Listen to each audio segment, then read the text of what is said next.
Two new details emerging today in that massive manhunt we've been following all week long in North Arkansas. A possible sighting just over the border into Missouri and a reward now for information.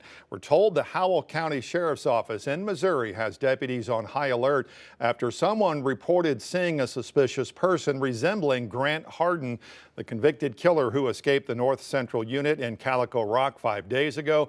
Missouri deputies say they did not find Hardin, but they are remaining vigilant.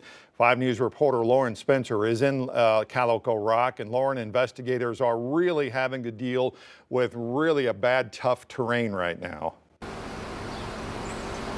Yeah, there's a few things hindering the manhunt. We just had a few spotty showers move through. That can be an issue, as well as the terrain in the northern part of the state.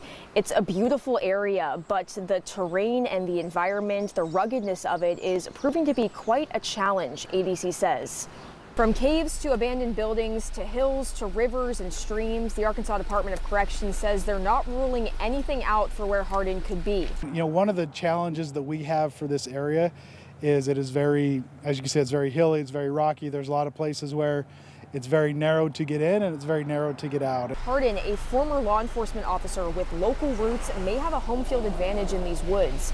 A detail not lost on people trying to track him down. He did grow up in northwest Arkansas, which has some terrain similar to this.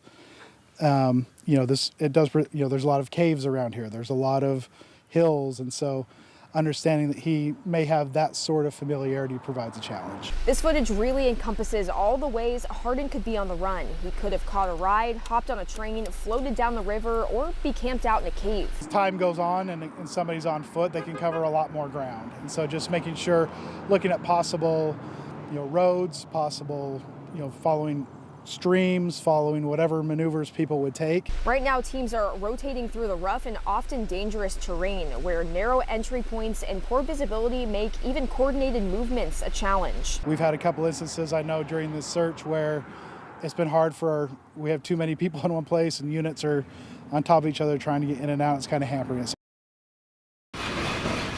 The latest update we have from investigators is that they're offering that up to $10,000 reward for anyone that has any information that could lead to Hardin's arrest. They're also looking at that possible sighting in Missouri, but there's no solid evidence that that was even Hardin or even the fact that he could be in Missouri at the time. Live in Calico Rock, covering news where you live, Lauren Spencer, 5 News. All right, Lauren, thanks. Now, we've also learned tonight that investigators looking into the possibility that Hardin used his kitchen job inside the prison to help carry out that escape. That's according to the Arkansas Department of Corrections. They say Hardin was housed in the maximum security wing of the Calico Rock, but he did work in the medium security facility's kitchen. A prison security expert says they're likely investigating if the kitchen job gave Hardin access to parts of the prison or if it could have helped him fashion the makeshift uniform that you see there on the right as he was wearing during that escape.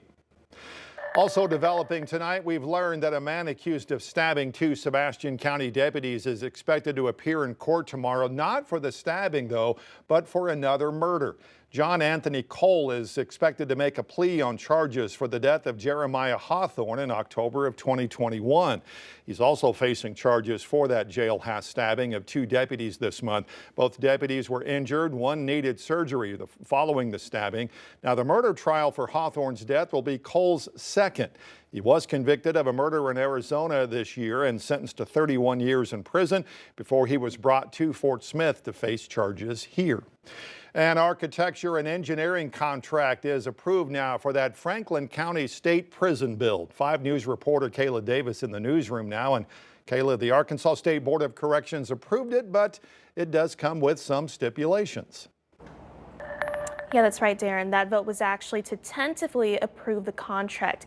That ensures it gets presented to the Arkansas Legislative Council for final approval in 2 weeks and gives the State Board of Corrections time to iron out some concerns ahead of that meeting. The contract approves engineering and architecture services for up to $57 million, which is 8.5% of the estimated $600 million construction costs. The contract is a pay-as-you-go, meaning the state would pay for services as they're completed. The board did question how much the contract would be if the project is scaled back to 1,500 to 2,000 beds instead of the planned 3,000. But the project manager said design costs would be the same. Potential cost savings for you is the construction cost on the construction side of things as opposed to the design side of things, because potentially you would have the design for a 3,000 bed facility that you may decide to build in the future. Again, the board plans to meet on June 10th to talk about any remaining discrepancies before it goes to the Arkansas Legislative Council for approval. According to the Arkansas Legislative website, that meeting is scheduled for June 20th. Kayla Davis, 5 News. All right, Kayla, thanks. We'll continue, of course, following updates on the plans to build that new prison in Franklin County. You can follow the latest developments with the free 5 News smartphone app.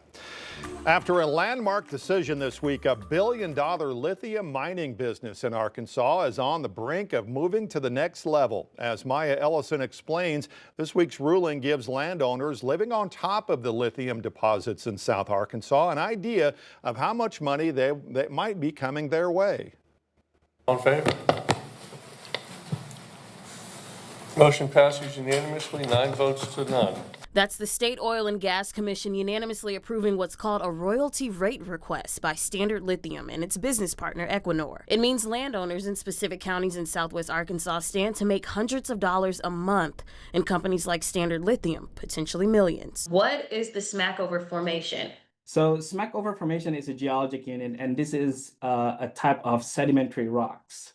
And if you could think about this, this is literally a relic of ancient sea. That's Professor Bari Hanafi from UA Little Rock. He explains how that ancient sea is full of lithium dissolved in brine. And now, Standard Lithium will pay landowners $65.05 per acre per year to get it out. That rate and other fees should mean landowners will get around $546 per acre each year. So there's water in the Smackover Formation, but the water that we have in Smackover Formation, especially in the southern part of Arkansas, there's an elevated of lithium concentration in the formation. Just take a look at this United States Geological Survey model. It shows why this figures to be huge for the Arkansas economy. From these well data, we can actually understand better about the concentration and the distribution of lithium concentration in the subsurface. A 2024 study by the Arkansas Department of Energy and Environment revealed the predicted amount of lithium located in the natural state. 19 million tons of lithium. And that potential is there, but now the lithium companies need to get it out the ground. Standard Lithium pioneered an extraction method that uses a small environmental footprint. It stands to make them a lot of money. With this direct lithium extraction, or people call it DLE, this would allow much cleaner production of lithium. And yesterday's decision clears the way to raise the scale of that extraction method. That was Maya Ellison reporting. Now, one of the nation's largest pharmacy chains is suing the state of Arkansas. CVS challenging a law that blocks pharmacy benefit managers from owning retail pharmacies. Company calls the law unconstitutional, saying it discriminates against out-of-state businesses and limits access to medication. CVS says it may have to close 23 stores in Arkansas and shut down its online pharmacy. Supporters of the law, though, say it will break up monopolies and lower drug costs. The Attorney General's office in Arkansas has not yet responded to that lawsuit.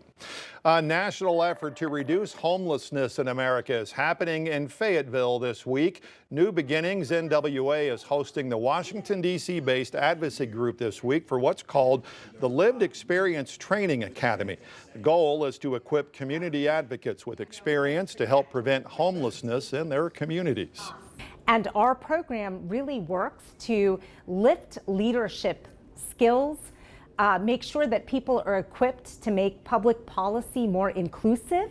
And so we want everybody to be equipped with those skill sets, to have opportunities to grow and also to connect and tap into their own agency.